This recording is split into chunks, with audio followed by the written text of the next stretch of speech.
Temptation is his name. Seduction is his game. Anything to slip you away from knowing the Father is good, trusting him, knowing him as the one who's on your side. The evil one will do anything to help you build your kingdom by your rules so you don't spend time or energy building the Father's kingdom. Anything to separate you. That's what temptation's about. Deliver us from the evil one, who is on our case 24/7, inviting us to cut corners, shave the truth, coast through relationships, and look at our skills as an entitlement to a paycheck instead of as a gift given by God to share with those in need. Jesus asks us to pray this way because he knows that we're weak and vulnerable and susceptible to temptation.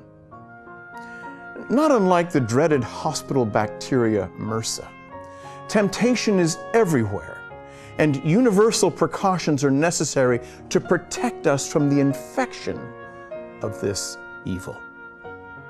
You see, the subtle seduction of the evil one is no different today than it was in the Garden of Eden with Adam and Eve. For there, it was all about who's going to be king of the hill.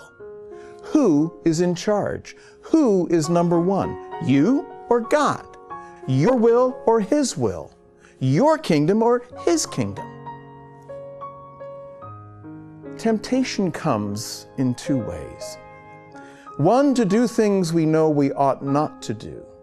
The other, in avoiding things we know we ought to do.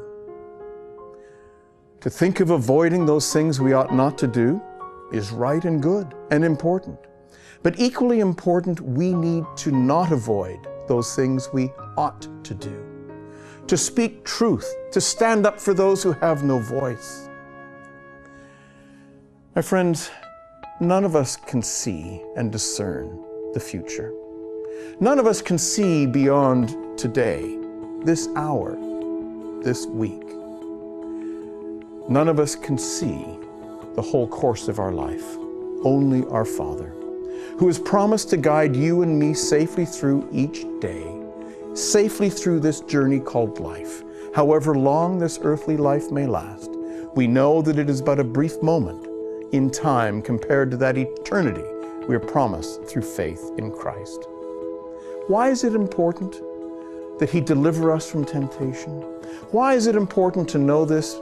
Because he's adopted you and me into his family through faith in Christ.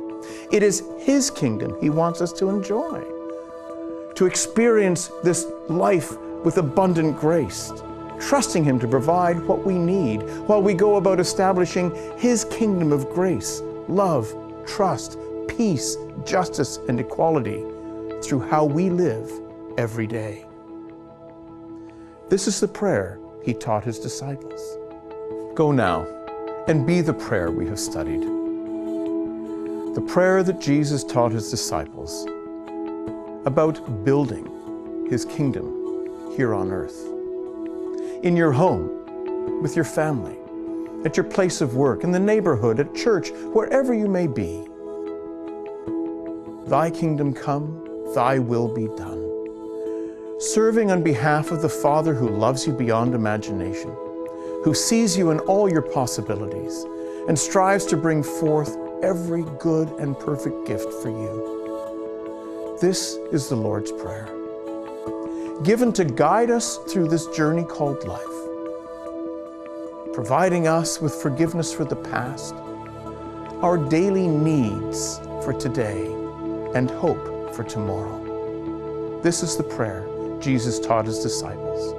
This is the prayer he asks us to live every day.